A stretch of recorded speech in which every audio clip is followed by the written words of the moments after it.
The representative of the Dominican Republic for his statement, and I'll give the floor to the representative of Indonesia. Thank you very much, Mr. President. First, like other, we would like to thank Special Envoy Pedersen and USG Lowcock for their briefings. As mentioned by the Special Envoy earlier, regrettably, there is no progress on the political track, and that differences remain with regard to the Constitutional Committee. However, my delegation believes that the Syrian parties fully realize the importance of this process to move forward, and that they will honor their responsibilities to eventually agreeing on the constitutional principles. As much as we want the Syrian parties to build trust and confidence among them, the international community would also need to have trust in them and to fully support the Syrian-led and Syrian-owned political process in accordance with the relevant provision of Resolution 2254 of 2015.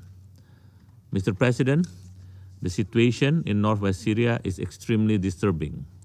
Hearing from Special Envoy Pedersen, since December 1st, 900,000 people have been displaced. Majority of them are women and children. That is quite a large number. We have been hearing reports about babies and children dying because of the freezing temperatures. Families fled their home looking for safety. However, they ended up sleeping outside because the IDP camps are overcrowded. Humanitarian responses are overstretched. USG Mark Lowcock in his latest statement said that humanitarian workers themselves are being displaced and killed. This is a nightmare. This is a nightmare for the Council and the entire international community. However, this is not a nightmare for all those displaced people. This is not a nightmare for mothers who are trying to protect their dying babies from the cold. This is rather the reality that they have to suffer, a catastrophic reality.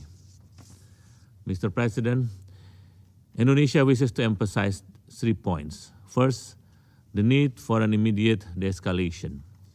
My delegation urges for an immediate de-escalation, an appeal to all key relevant parties on the ground to immediately restore calm and not to prolong the suffering of civilians. The escalation and violence must stop. Ceasefire needs to be seriously respected.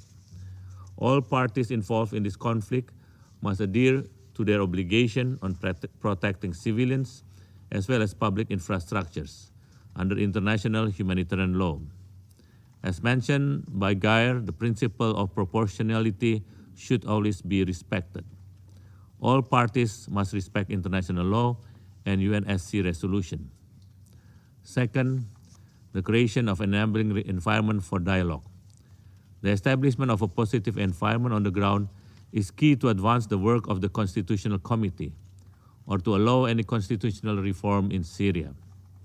In the meantime, it is our hope that the Syrian parties will always make themselves available for genuine dialogue and to continue their talks based on good faith facilitated by the United Nations.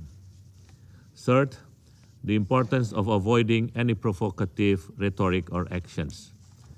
The complexity of the situation in Syria should not be added with unnecessary action or rhetoric that will further provoke and complicate the current condition. Now is the time for us all to exercise restraint and find concrete solutions. We must focus on saving people's lives, and that is what we are expected to be doing. Mr. President, in closing, we stand once again behind the Special Envoy in trying to find solution to this long-standing issue in Syria. Efforts done by the Special Envoy and his team, small as it may seem, such as returning of detainees and missing persons, should be continued to build trust. We affirm once again the sovereignty and territorial integrity of Syria. We stress that military solution is not the way out and a lasting political solution is needed, and that our objective should be in improving the humanitarian suffering of the people of Syria. Concrete action are needed to end the suffering of the Syrian people, and it can begin from this council.